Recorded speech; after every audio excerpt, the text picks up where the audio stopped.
오늘 시편 114편입니다. 오늘은 여기 7절 말씀을 중심으로 7절에 보면 땅이여 너는 주 앞 곧 야곱의 하나님 앞에서 떨지어다.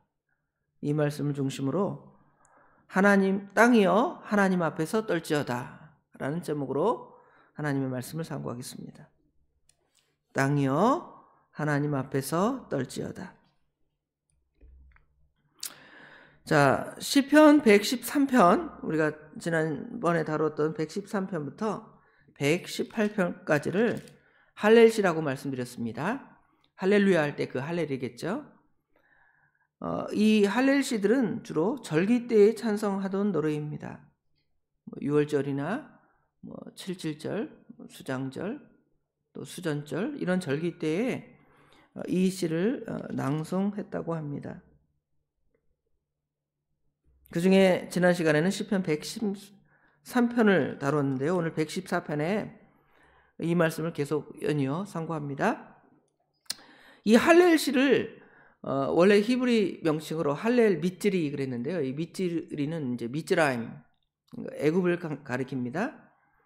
이 말은 애굽에서 해방된 특별히 6월절, 우리가 고난주간이나 6월절이 사실은 이렇게 시기적으로 이렇게 겹치는 때인데 이 절기에 특별히 애굽에서 해방을 기념하는 예배, 6월절 기념 예배를 드렸기 때문에 할렐 미츠리, 애굽인의 할렐 이런 명칭을 붙이고 있습니다.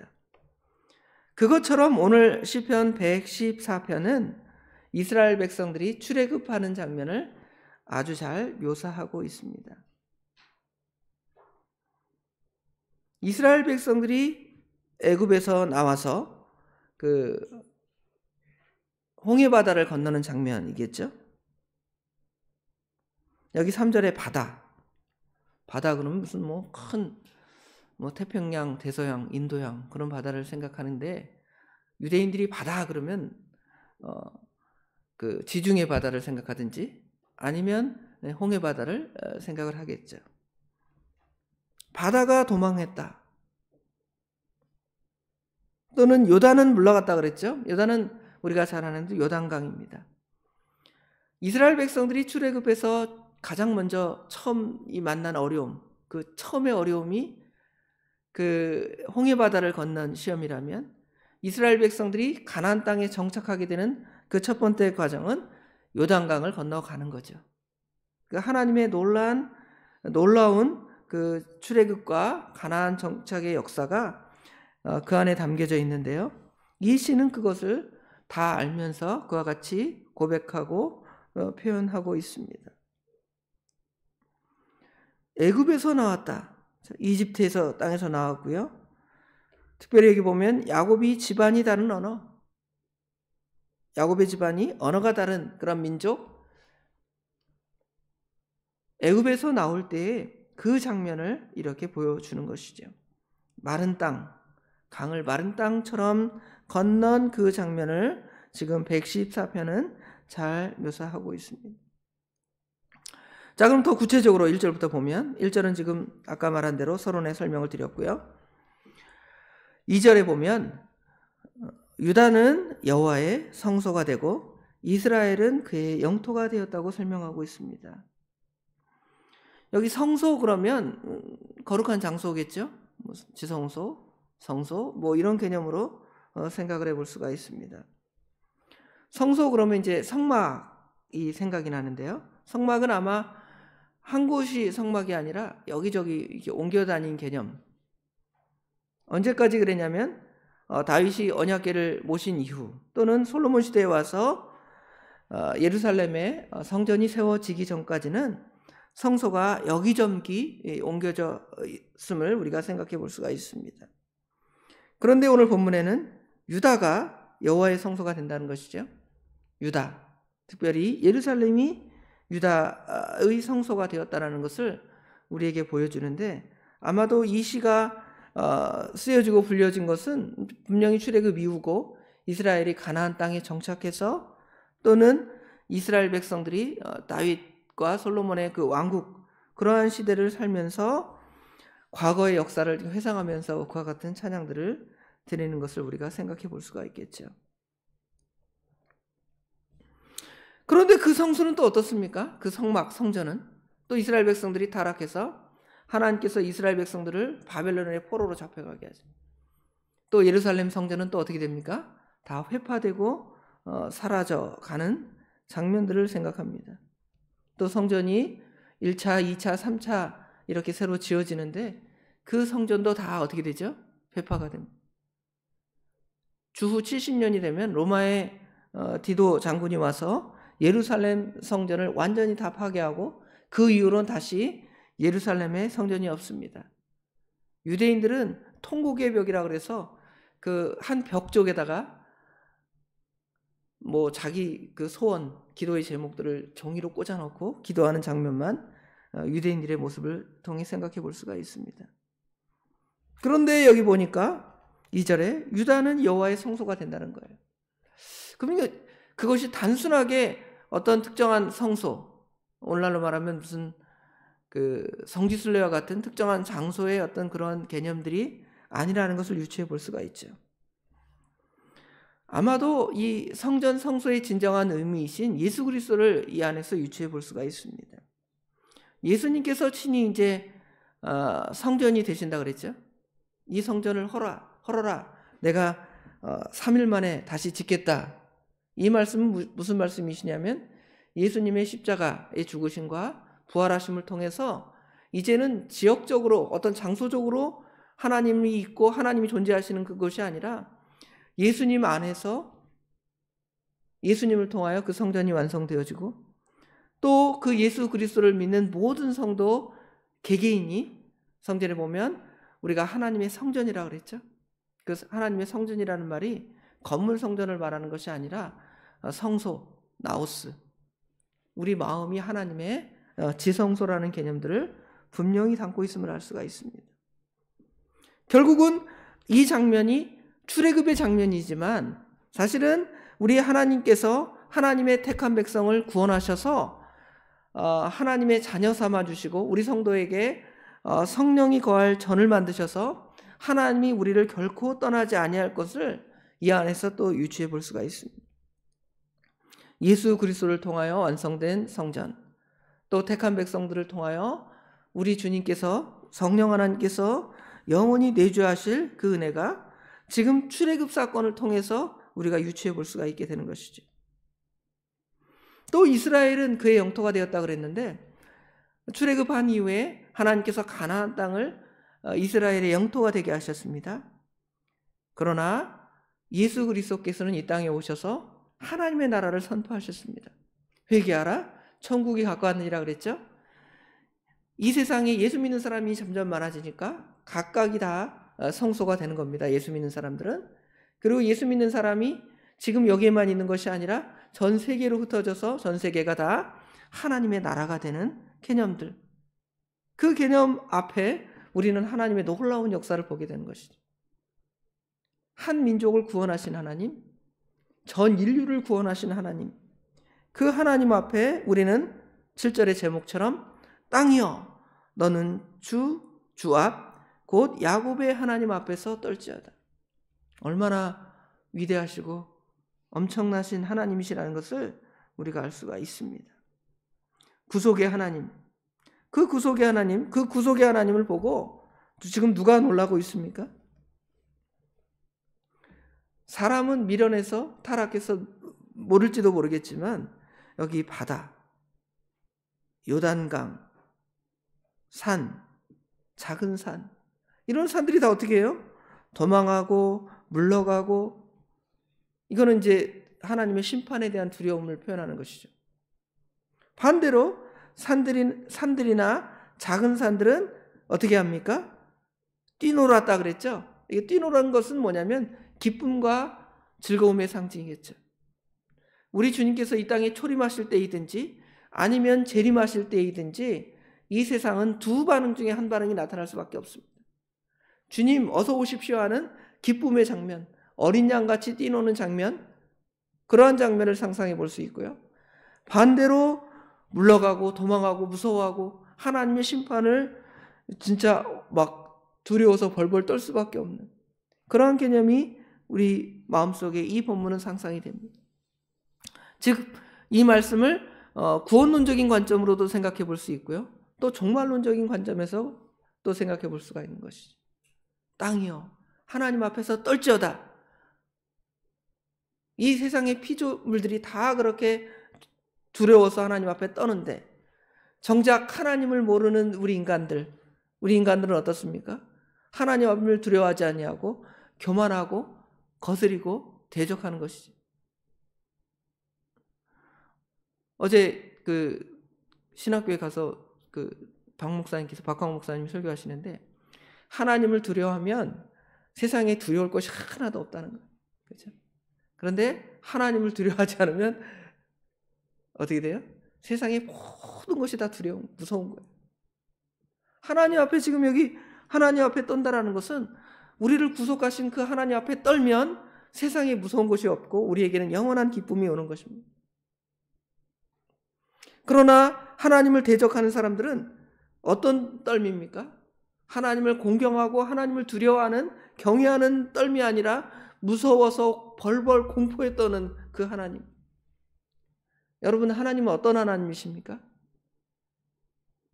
잘못해가지고 회초리를 들어서 내 회초리를 때리고 나를 죽이시는 하나님, 그런 하나님으로 생각하십니까?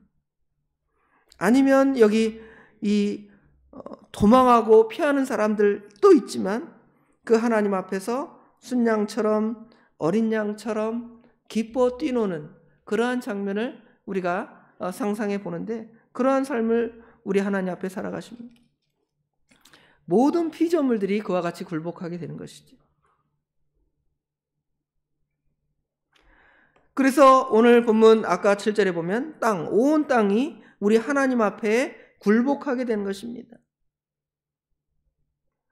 다른 세상의 제국들이 하나님을 대적하여 믿음의 사람들을 굴복시키려 하고 있습니다. 최후의 발악을 하죠. 그러나 하나님의 역사 앞에서 하나님의 구속사 앞에서 떨어지는 겁니다. 하나님이 택한 백성 하나하나를 구원하는 그거를 보고 깜짝깜짝 놀라는 거예요. 무서워하는 거예요.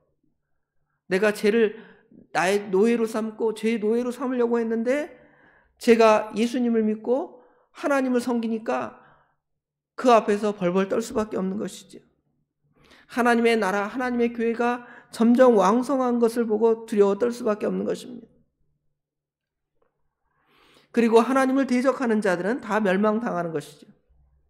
계시록 우리가 수요일마다 말씀 배우잖아요. 바벨론 무너졌도다 무너졌도다 큰 성 바벨론이여. 이거는 우리가 하나님을 대적하는 자가 이렇게 무너졌구나 이렇게 말하는 것도 있지만 또 그 세상의 것들을 의지하는 사람들은 어떻습니까? 내가 의지하던 저 바벨론이 무너지다니 하는 탄식처럼 들리잖아요. 한 단어나 한 구절이나 한 표현이 어떤 사람 앞에는 은혜의 장면으로 설명이 되지만 어떤 사람들 앞에는 어떤 장면으로 표현되냐면 정말 두렵고 떨리고 이제 다 망했구나 하는 한탄처럼 들리잖아요.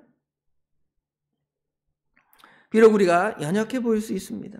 이스라엘 백성들이 출애굽할 때 세계의 대제국들 애굽이나 바벨론이나 이런 제국들에 비하면 이스라엘은 아주 작은 약소국이었습니다. 그래도 하나님께서 그들을 택해서 하나님의 백성으로 삼을 때에 아무도 그 하나님의 백성을 대적할 사람이 없었습니다. 여러분은 어떤 것 같아요? 대단하신 분 같아요? 욕심적으로 볼 때는 아무것도 아니잖아요. 다른 사람보다 돈이 많든지 지식이 많든지 뭐 주먹이 세든지 뭐가 있어야 될 거 아니에요? 아무것도 없지만 우리는 누가 계시냐면 우리 하나님이 함께 하시고 우리 하나님이 우리를 성소로 삼으시고 하나님의 영토로 삼으시고 하나님의 은혜를 주니 우리는 기뻐 뛰놀 수밖에 없는 것이죠. 특별히 여기 8절에 보면 그가 반석을 쳐서 못물이 되게 하시며 차돌로 샘물이 되게 하셨도다. 여기 보면 반석, 못물, 또 샘물 다 누구를 상징합니까? 그리스도를 상징하잖아요. 우리는 예수님이 계시니까 우리는 뭐 두려울 게 없는 거예요. 우리 주님이 재림 때 이 일들은 더 명확하게 드러날 것인데, 우리 주님의 재림 때 악한 자들은 두려워 떠는 것입니다. 하나님의 심판이 내리니 이제 산아 바위야 나를 갖다가 다 덮어서 가리워서 어린 양의 진노를 어떻게 하라는 거예요? 보지 않게 하라는 것이죠. 그러나 어린 양의 진노를 보지 않을 수가 있습니까? 우리 주님이 재림하실 때에는 모든 전 세계가 다 우리 주님의 재림을 바라볼 텐데, 우리는 어떤 장면입니까? 아멘 주여 오시옵소서, 마라나타, 기쁨의 장면, 감격의 장면으로 우리에게 다가올 것이 아닙니까? 그러니까 시편 113편부터 118편까지 할렐루야가 저절로 나온 것이죠. 우리의 삶이 어떻습니까? 이 하나님을 소망하면서 날마다 하나님을 찬송하고 계십니까? 아니면 세상의 것들이 채워지지 아니함을 인하여 불평하고 원망하고 넘어지고 쓰러지고 부족함의 모습이 우리 가운데 드러나지는 않습니까? 오늘 시편 이 113편부터 여기 118편을 늘 같이 생각하면서 우리 주님의 고난 당하심과 또 고난으로 끝나지 아니하시는 우리 주님의 영광, 주님의 부활, 그걸 생각하고 또 우리 주님의 재림을 생각하면서 우리가 당하는 여러 시험들을 믿음 안에서 넉넉히 이겨나가는 저와 성도 여러분이 되기를 간절히 원합니다. 기도하겠습니다. 아버지 하나님, 은혜와 사랑을 진심으로 감사합니다. 이 시간에도 부족한 저희들을 불러서 말씀을 통하여 하나님께서 우리를 얼마나 사랑하시는지, 또 우리를 어떻게 구속하셨는지, 출애굽의 역사를 통하여 또 아버지 하나님, 우리 주님의 재림시의 그 영광을 다시금 기도하고 소망하면서 아버지 하나님, 우리의 당한 여러 시험과 환난, 고난, 역경들을 아버지 하나님 이겨나가도록 이 말씀을 주신 아버지 하나님, 은혜와 사랑을 진심으로 감사합니다. 저희들 그 하나님의 역사 앞에 떨게 하여 주시옵소서. 무섭고 공포에 떨미 아니라 하나님을 경외하며 하나님이 우리를 이렇게 사랑하셨는가, 우리는 그 하나님의 그 놀라운 역사 앞에서 두렵고 경외할 수밖에 없는 저희들입니다. 그러나 악한 자들은 하나님을 대적하고 믿음의 사람들을 괴롭히다가, 특별히 하나님을 대적하다가 우리 주님이 재림하실 그때가 되면 우리의 기쁨의 감격의 떨미 아니라 정말 공포, 무서워서 하나님의 진노가 그 앞에 덮어지는 아버지 하나님 그 떨m 앞에서 어찌할 바를 모르는 장면을 아버지 하나님 우리가 동시에 또 상상해 봅니다. 또 생각해 봅니다. 아버지 하나님, 우리가 그것들을 소망하면서 하나님이 주신 은혜를 소망하면서 우리의 당한 시험, 환난, 역경들을 넉넉히 이겨나갈 수 있도록 우리 하나님 도와주시옵소서. 아버지 하나님, 오늘부터 또 화요 전도 모임을 시작합니다. 선한 계획을 하고 선한 시작을 하오니 우리 하나님께서 함께 하셔서 오고 가는 발걸음과 또 만나는 사람과 또 전하는 그 입술이 아버지 하나님 선한 입술이 되게 하시고, 아버지 하나님 그 복음을 통하여 한 생명이라도 일어나고 살아나는 귀한 역사가 나타날 수 있도록 우리 하나님 도와주시옵소서. 많은 우리 믿음의 사람들이 이 일에 참여함으로 하나님이신 은혜를 넉넉히 받고 또 전도 후에 하나님께서 전도자들에게 주신 기쁨이 충만했던 것처럼 저희들에게도 그 기쁨이 충만히 넘치는 역사가 나타날 수 있도록 우리 하나님 도와주시옵소서. 날씨나 기타 모든 상황도 우리 하나님께서 선하게 인도하여 주셔서 하나님의 귀한 일을 감당할 때 어려움 없도록 우리 하나님 또한 도와주시옵소서. 모든 것 우리 주님께 맡깁니다. 우리 주님께서 친히 역사해 주실 줄 믿사옵고 예수님의 이름으로 간절히 기도드리옵나이다. 아멘.